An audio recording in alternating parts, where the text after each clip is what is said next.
teman-teman, kembali lagi bersama saya Indri Jayani. Di sini saya akan memaparkan penggunaan kursor pada MySQL dengan melalui command prompt.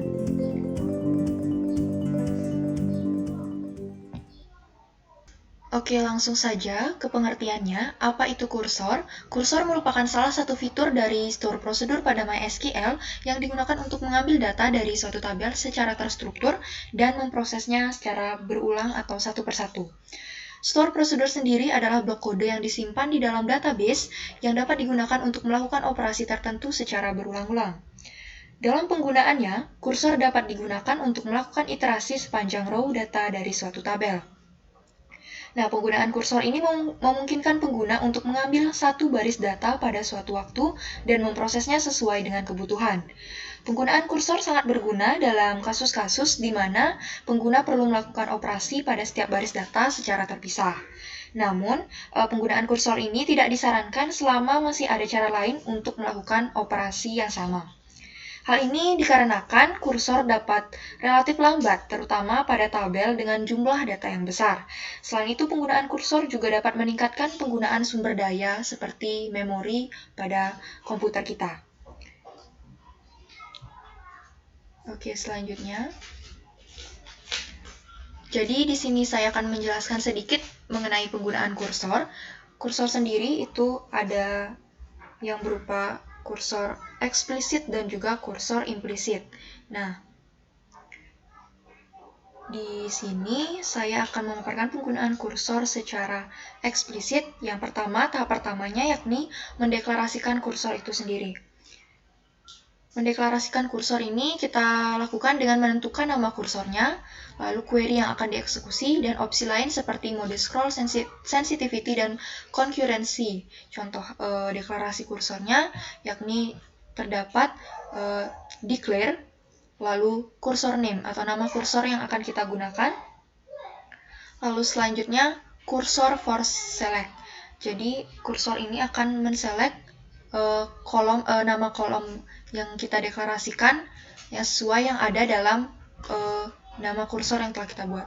From, di tabel mana nama kolomnya. Seperti itu. Selanjutnya, tahap yang kedua yaitu pembukaan kursor. Pembukaan kursor atau open ini dilakukan setelah adanya deklarasi dari kursor itu sendiri. Kursor harus dibuka dengan perintah open untuk memulai mengambil data dari query.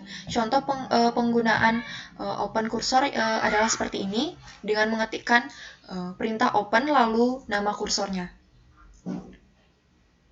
Sebelum suatu kursor dapat digunakan, tentu saja kursor ini harus dibuka agar query dalam kursor ini dapat dieksekusi dan dapat ditampung dalam memori kita. Selanjutnya yaitu fetching data. Setelah kursor dibuka, data dapat diambil dengan perintah fetch. Kursor dapat mengambil data secara baris per baris atau sekaligus semua baris dengan mode scroll tertentu. Contoh pengambilan datanya yaitu seperti ini. Fetch nama kursor into nama variabelnya.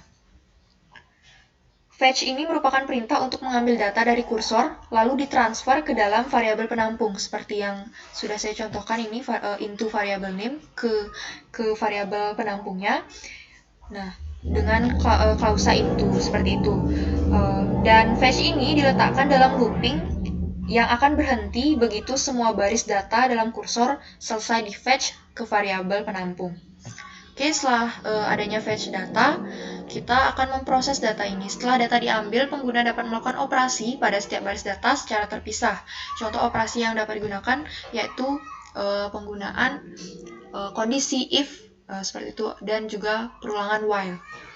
Ini adalah contoh penggunaan if dengan mengetikkan if lalu nama variabel dengan nilainya lalu lakukan sesuatu dan kita akan hentikan pengkondisiannya dengan end if.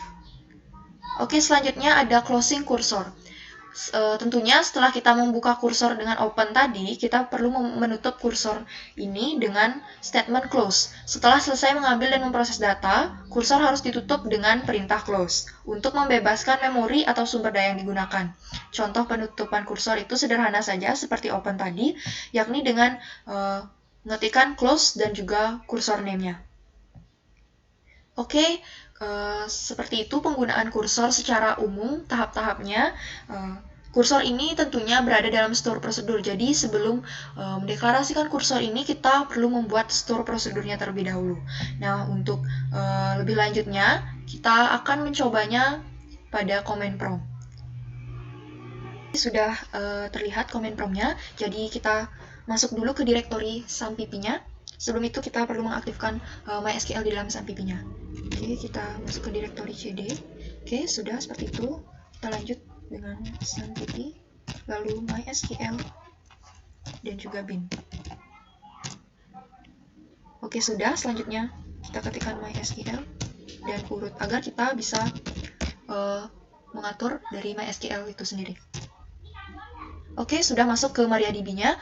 Di sini MariaDB-nya masih nol maksud saya. Jadi kita harus masuk ke dalam database yang akan kita gunakan. Nah, sebelum masuk ke database yang akan kita gunakan, tentunya kita harus membuat database-nya terlebih dahulu dengan perintah create database. Nama database-nya saya berikan Apotek.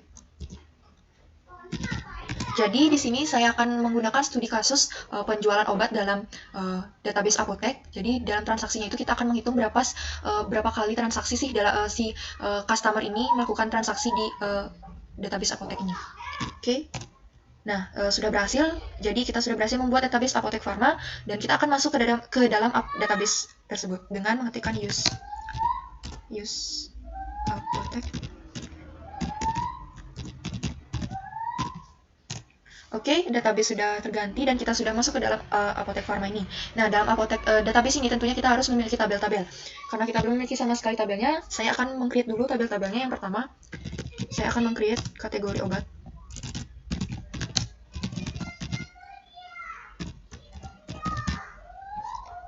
Dengan struktur tabelnya yakni ID kategori dengan tipe data char.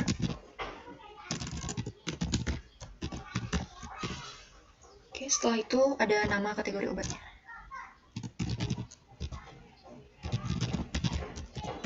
Dengan tipe data varchar.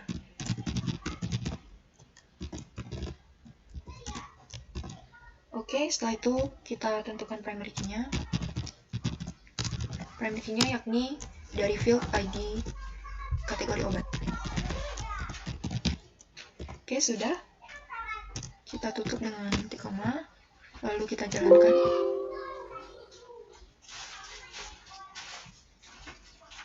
Oke, di sini saya ada sedikit salah ketik, jadi kita ulang.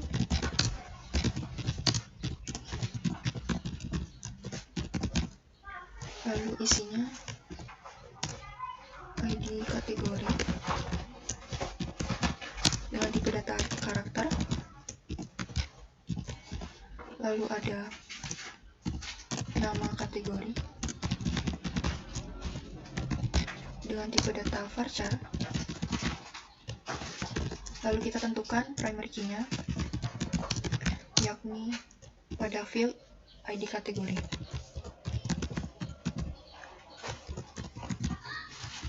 Oke, sudah, lalu jangan lupa ditutup.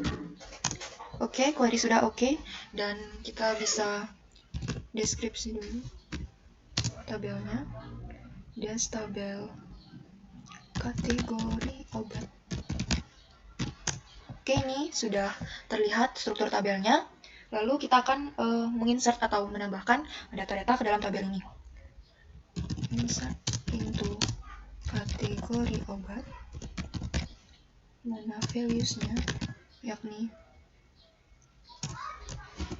pertama ada 01F.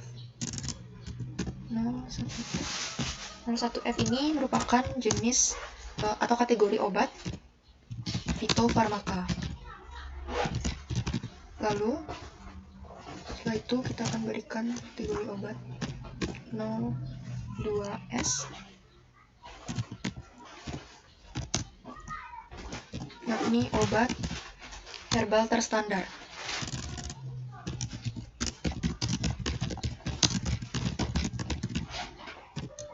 Selanjutnya ada 03H. 03H ini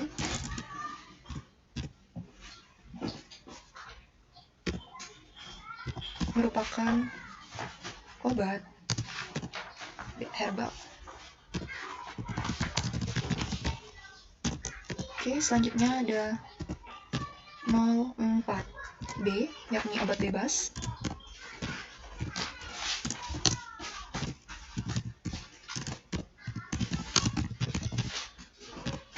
Lalu selanjutnya ada 05T, yakni obat bebas terbatas.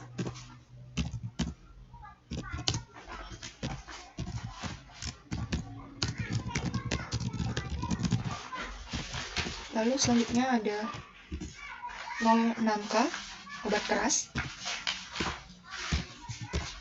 Oke, obat keras ini.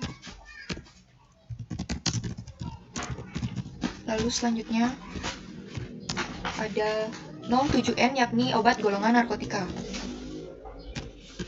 07N, obat golongan narkotika. Oke, ini adalah query untuk menambahkan data ke dalam setiap fieldnya. Oke, kita jalankan. Oke, query oke, 7 row effect jadi sudah terisi. Kita select all from kategori obat. Oke, ini sudah terlihat ID kategorinya dari 1 hingga 7 dengan nama-nama kategorinya. Oke, selanjutnya kita akan membuat tabel obat itu sendiri. Oke, kita buat tabel obatnya. Create tabel obat dengan strukturnya yakni ada ID obat dengan tipe data karakter. Lalu selanjutnya ada ID kategori obat. Ini merupakan primary key ya. Primary key. Oke, selanjutnya ID kategori obat. ID kategori obat ini merupakan foreign key dari tabel kategori obat yang sebelumnya telah kita buat. Ini juga bertipe data karakter. Oke, selanjutnya ada nama obat. Nama obat. Dan tipe datanya varchar. Oke, setelah itu ada stok dari obatnya. Stok ini dengan tipe data integer. Oke, selanjutnya isi harga jual. Field yang selanjutnya adalah harga jual. Harga jual ini adalah harga jual satuan dengan tipe data big integer. Oke, sudah. Jangan lupa foreign key-nya yakni ID kategori obat.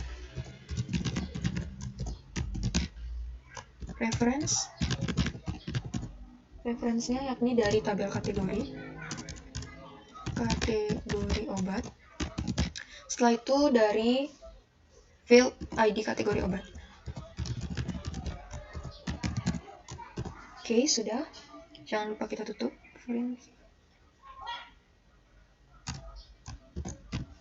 Oke, sudah, kita jalankan. Oke, query sudah berhasil, tabel obat sudah terbentuk. Kita describe dulu. Describe obat. Oke, ini adalah struktur tabel dari tabel obat. Selanjutnya kita akan memasukkan datanya. Insert into obat. Values. Yang pertama yakni ada obat 001. Obat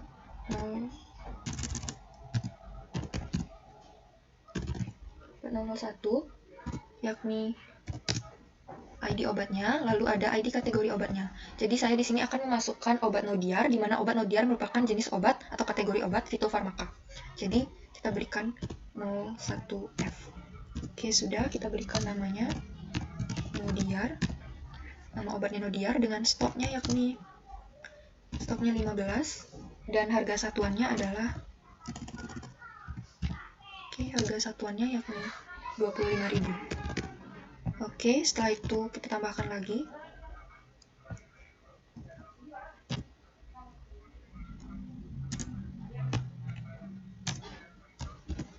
Seperti biasa, kita berikan obat 002. Lalu di sini ada obat Riumanir. Riumanir juga masih tergolong obat fitofarmaka. Oke, kita berikan namanya Riumanir.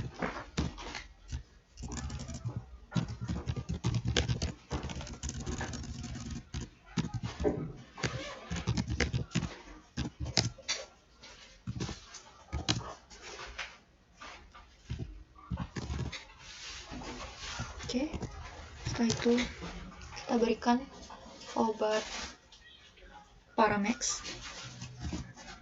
Obat Paramex ini merupakan obat bebas terbatas, yakni dengan ID 05T. Kita berikan 05T. Oke, selanjutnya kita berikan namanya Paramex 20 dengan harga 15.000. Oke, sudah.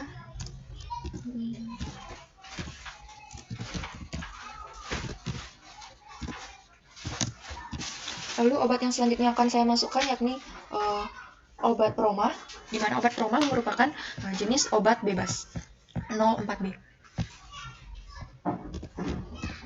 Oke, Proma.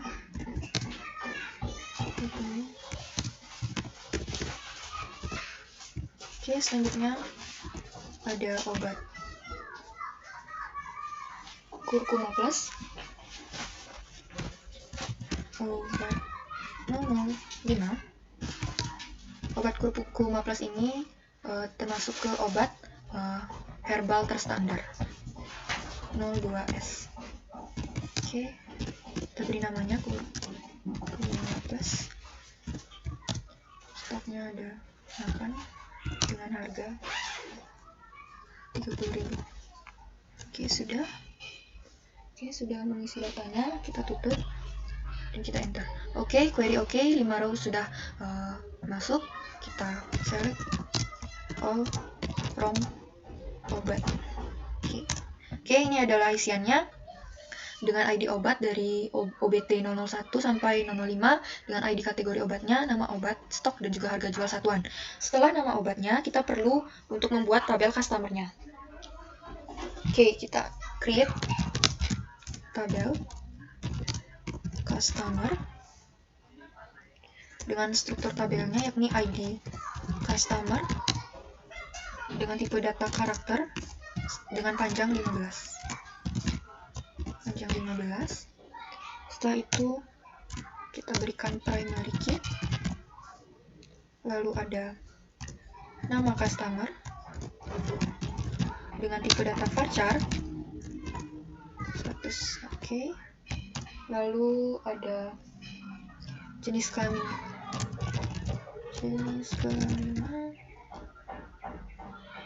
dengan tipe data EE0. Jadi hanya terdapat pilihan pria atau wanita.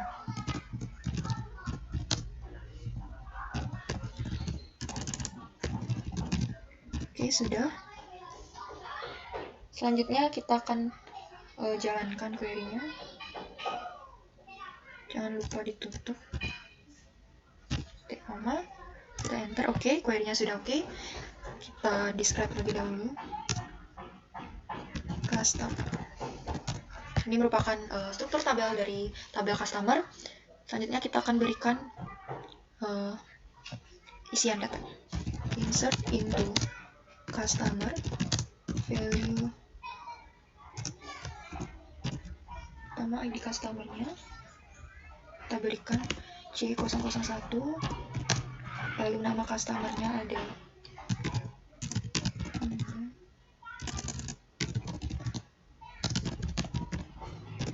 lalu jenis kelaminnya yakni wanita. Oke, selanjutnya C002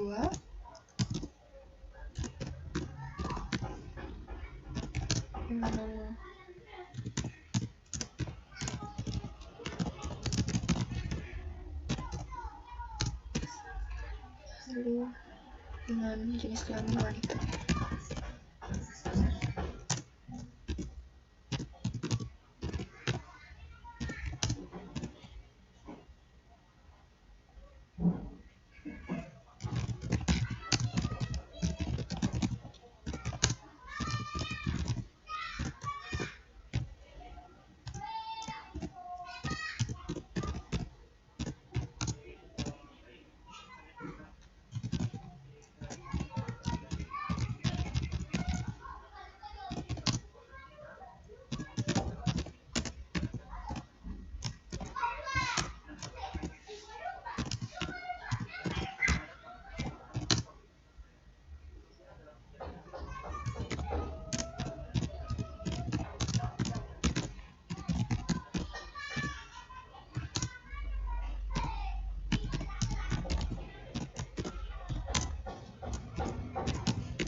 Oke, jika sudah kita jalankan, sudah masuk datanya, mari kita select all from customer.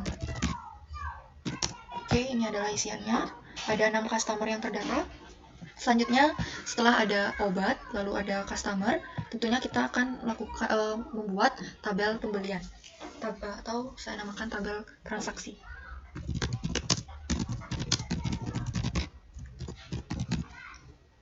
Oke, tabel transaksi ini akan berisi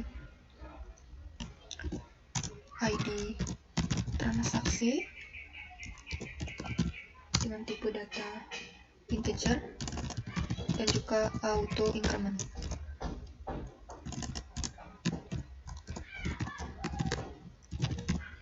Oke, setelah itu ada ID customer. ID customer ini merupakan foreign key-nya dan tipe data char. Selanjutnya ada ID obat, juga merupakan foreign key-nya dengan tipe data char juga. Lalu selanjutnya ada total barang yang dibeli.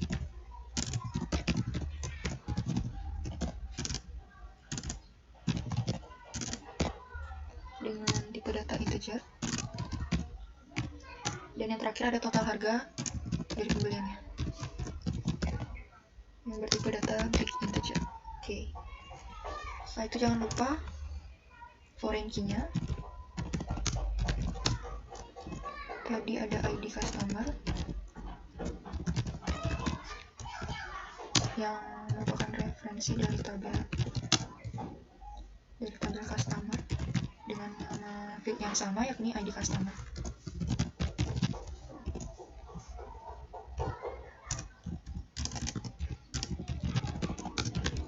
Lalu ada ID obat, referensi dari tabel obat dengan ID obat. Nah, ada di field ID obat. Oke, sudah. Jangan lupa kita tutup.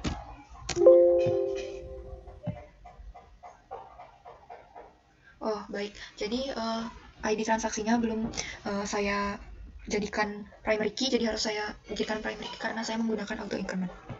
Oke, saya ulang kembali.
Oke, tabel dari transaksi obat ini sudah terbentuk.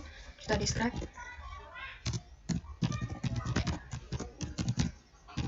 Oke, ini merupakan struktur tabelnya. Mari kita isi dengan data-data yang telah disesuaikan dengan tabel-tabel yang telah kita buat sebelumnya.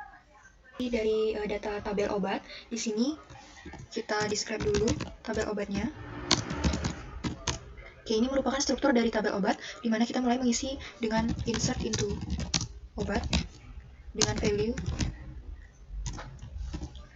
ID obatnya kita berikan kosong karena maksud saya di sini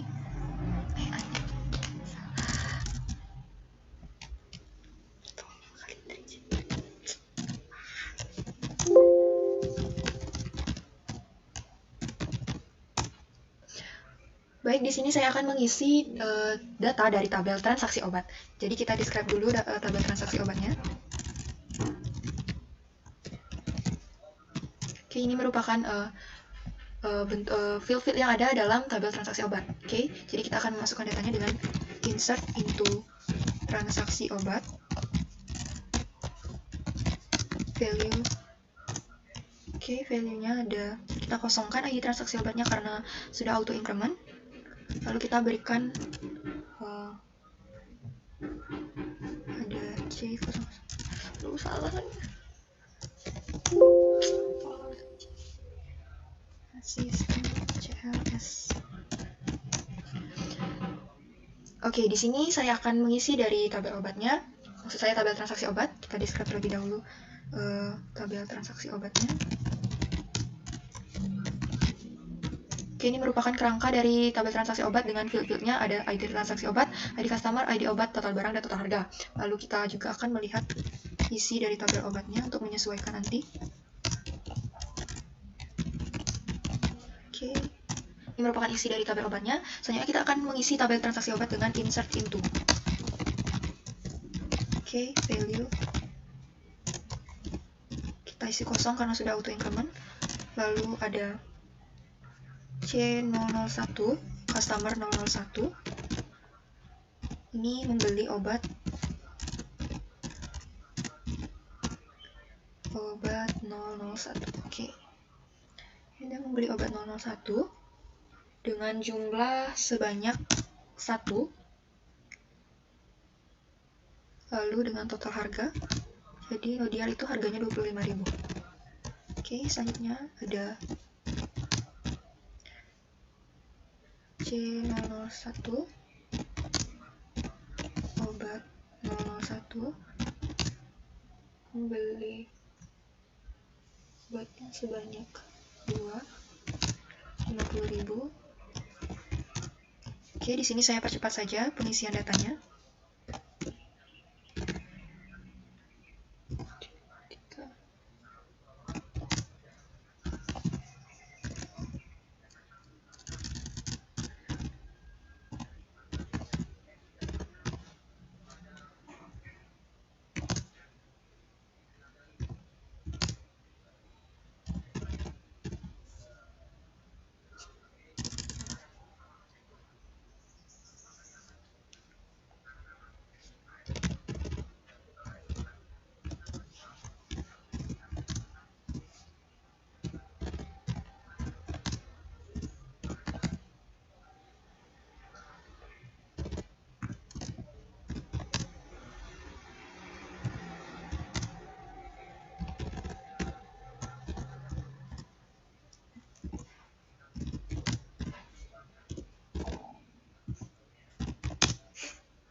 Oke, di sini sudah masuk 8 data transaksi obat dan kita bisa select.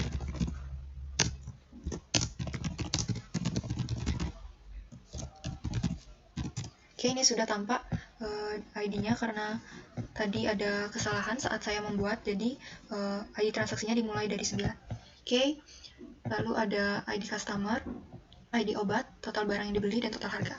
Nah, setelah tabel transaksi obat ini terisi, kita akan membuat store prosedur, di mana store prosedurnya ini untuk menghitung total berapa kali transaksi yang dilakukan oleh satu customer dan juga berapa total barang yang dibeli dalam transaksi yang dilakukan pada tabel ini. Oke, setelah mengisi semua tabel datanya, kita akan membuat store prosedur, di mana pembuatan store prosedur ini sudah saya bahas di video sebelumnya. Seperti biasa, kita mulai dengan delimiter, double slash, lalu create prosedur, lalu kita namakan prosedurnya dengan total barang. Oke, untuk mencari total barang. Jadi, kita berikan parameter input yakni ID, di mana parameter inputnya ID dengan tipe data karakter dengan panjang 15. Lalu ada parameter output, di mana hasil keluarannya nanti berupa jumlah transaksi yang dilakukan dalam tabel transaksi dari setiap orang dengan tipe data integer. Lalu ada parameter output lainnya yakni hitung, di mana untuk menghitung total barang yang dibeli oleh atau total barang yang ada dalam tabel transaksi yang telah dibeli oleh setiap customer seperti itu dengan tipe data integer. Oke, kita lanjut seperti biasa dengan begin. Di begin ini kita akan buat body-nya yaitu men-set parameter jumlah itu dengan men-select lalu menghitung count ID customer-nya. Kita hitung ada ID customer dari tabel transaksi tentunya, karena transaksinya dilakukan di tabel transaksi obat maksud saya. Lalu kita berikan batasannya where ID customer itu sama dengan ID. Oke, kita tutup. Nah, setelah itu kita juga akan men-set parameter hitung tadi, di mana kita akan menjumlahkan select sum. Kita akan menjumlahkan total barang, field total barang seperti itu. Sum total barang from dari tabel transaksi tentunya.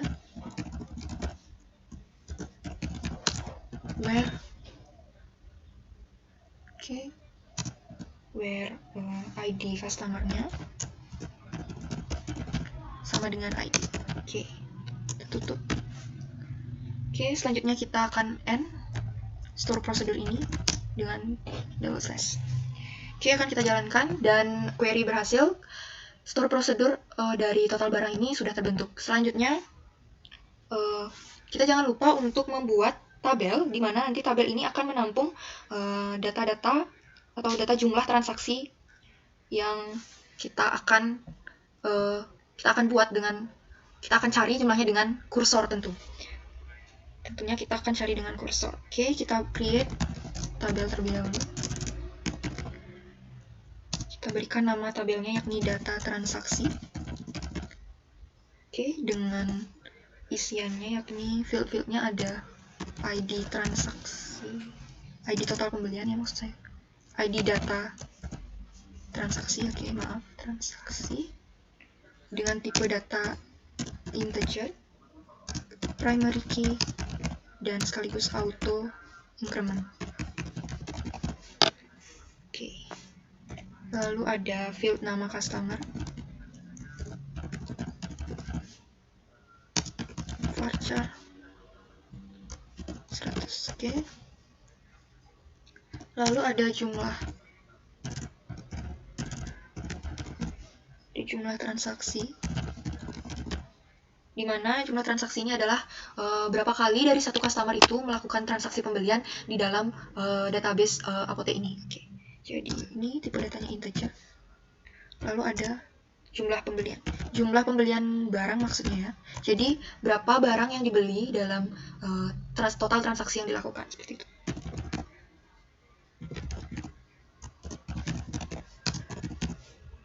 Oke, sudah. Kita tutup dan kita jalankan. Oke, maaf tadi delimiternya belum terganti. Oke, query sudah berjalan. Selanjutnya kita akan buat store prosedur yang dimana di dalamnya berisi kursor, karena kursor itu merupakan bagian dari store prosedur.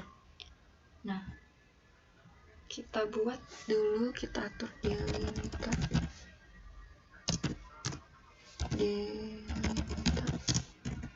Lanjut kita ketikkan create prosedur. Kita create prosedur dengan nama prosedur yakni data transaksi juga, seperti tabelnya. Oke. Tidak ada parameternya. Oke, kita bikin. Lalu kita deklarasikan apa-apa saja. Nah, deklarasi ini harus berurutan, tidak boleh diacak, jadi harus berhati-hati dalam mengisinya. Kita declare ID customer-nya terlebih dahulu. Kita buat variabel ID customer C atau ID customer cursor dengan tipe data karakter. Oke, selanjutnya kita declare atau kita deklarasikan nama dari customer-nya. Nama customer C dengan tipe data varchar. Oke. Oke, setelah itu kita declare selesai atau done, itu sama saja, jadi saya menggunakan selesai. Tipe data integer, defaultnya yakni 0. Oke, setelah itu, setelah mendeklarasikan ketiga hal tersebut, selanjutnya kita akan mendeklarasikan penghitungan datanya. Oke, declare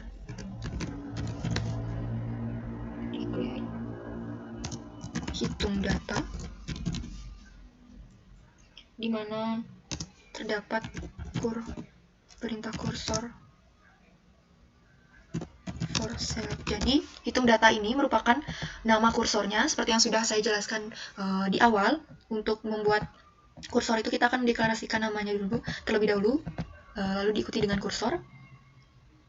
Lalu ada for select, kita akan men-select ID customer. Lalu ada nama customer dari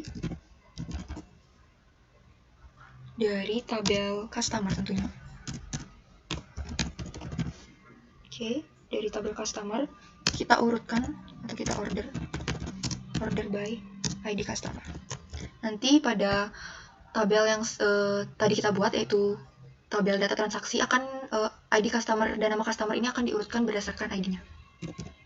Customer, oke.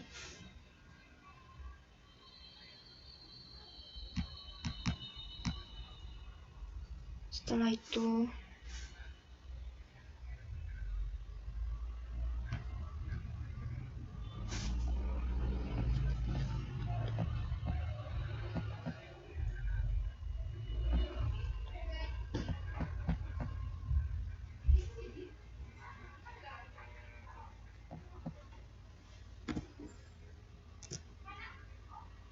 oke, setelah declare nama kursornya, kita akan declare juga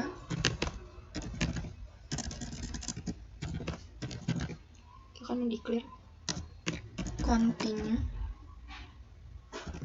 handler SQL state. Jadi ini kita berikan nilai 02000, set, selesai.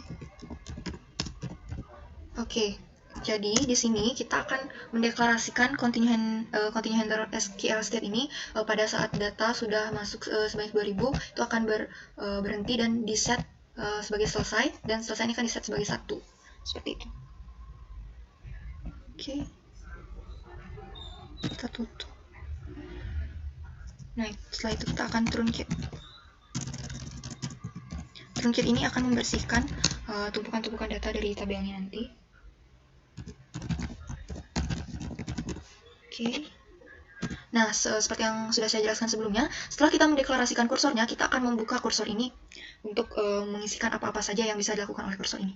Oke. Truncate data transaksi, kita open dengan nama kursornya yakni hitung data. Oke. Selanjutnya kita berikan perulangan while. Oke. While not. Jika belum selesai, maka akan dilakukan atau do fetch. Fetch ini adalah mengambil data-data untuk diberikan ke tabel data transaksi nantinya. Hitung data into ke dalam parameter atau variabel, maksud saya customer C dan nama customer C, ID customer C dan juga nama customer C. Oke, sudah. Selanjutnya kita akan memanggil call. Kita akan panggil store prosedur yang awalnya kita sudah buat yang bernama total beli. Oke, store prosedur yang total barang, maksud saya ya. Ini total barang ini akan kita panggil di dalam kursor ini untuk menghitung nanti jumlah customer yang melakukan transaksi dan juga jumlah total barangnya. Call total barang. Oke. Lalu ada ID customer C.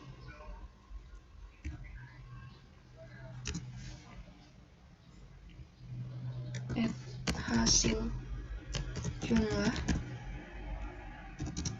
Add hasil hitung. Oke. Jangan lupa ditutup. Lalu kita akan memberikan pengkondisian yakni dengan if. Jika hasil hitungnya, maksudnya hasil hitung dari total barang yang dibeli ini itu bernilai 0 atau tidak ada, maka kita akan men-set hasil totalnya ini, hasil hitungnya ini dengan 0. Hasil hitung sama dengan 0. Oke. Setelah itu kita akan tutup atau hentikan pengkondisiannya ini dengan end if. End if. Kita berikan lagi if not. If not. Jika belum selesai, then maka data yang didapat tadi akan dimasukkan atau di-insert into data transaksi atau tabel data transaksi yang telah kita buat tadi, di mana value-nya atau isinya yakni ada ID customer C, lalu ada nama customer C,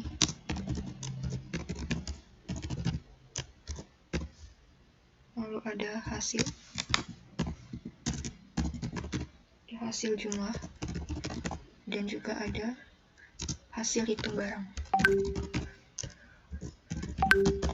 Oke, ini harus disamakan dengan isian tabel yang telah kita buat ya. Jadi ada nama gitu, ada ID, ada nama, ada jumlah transaksi, ada jumlah pembelian barang gitu. Oke, kita tutup titik koma, kita end if-nya. Setelah itu kita berikan titik koma. Jangan lupa kita hentikan perulangannya juga, end while. Dan kita tutup seperti yang sudah saya jelaskan juga sebelumnya. Kursor ini jika dibuka atau di open juga tentunya jangan lupa untuk ditutup dengan perintah close dan juga nama kursornya yakni hitung data. Oke, hitung data. Dan yang terakhir kita end store prosedur ini. Oke, kita jalankan. Kekeliruan. Jadi saya kurang menambahkan for di setelah handler ini. Jadi akan saya ulang kembali. Kita akan membuat store prosedurnya terlebih dahulu.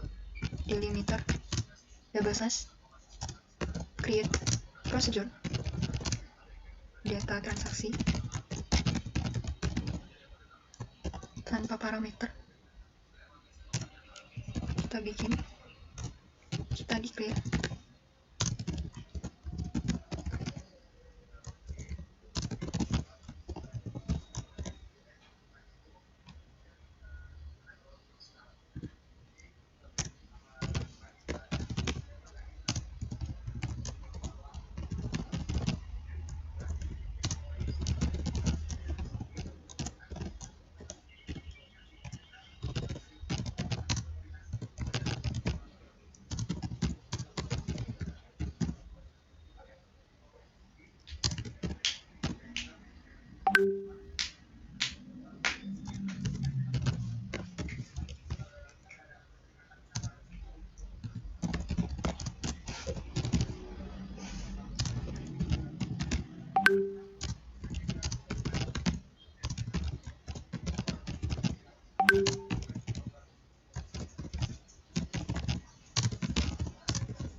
Oke, jadi di sini store prosedur yang berisi kursor, store prosedur dengan nama data transaksi dan berisi kursor yang bernama ini nama kursornya, hitung data. Jadi itu sudah berjalan dan query-nya sudah oke. Setelah store prosedur dan juga kursornya terbentuk, di sini kita akan panggil terlebih dahulu store prosedurnya dengan mengetikkan call nama store prosedurnya yakni data underscore transaksi.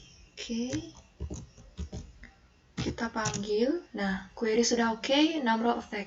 Lalu setelah itu kita akan select all from tabel yang berhubungan dengan store prosedur tadi yakni data transaksi. Oke, kita akan jalankan. Nah, ini merupakan tampilan dari tabel data transaksi yang dimana kursor dan juga store prosedurnya sudah berjalan, dimana terdapat 6 customer di dalam database Apotek Pharma ini.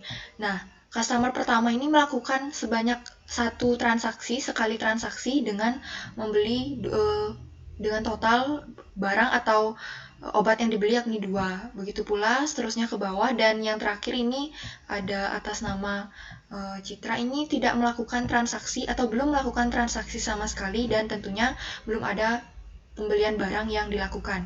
Jadi demikian merupakan cara membuat kursor yang merupakan bagian dari store prosedur. Saya pamit dan saya ucapkan terima kasih karena telah menyaksikan video ini. Sampai jumpa.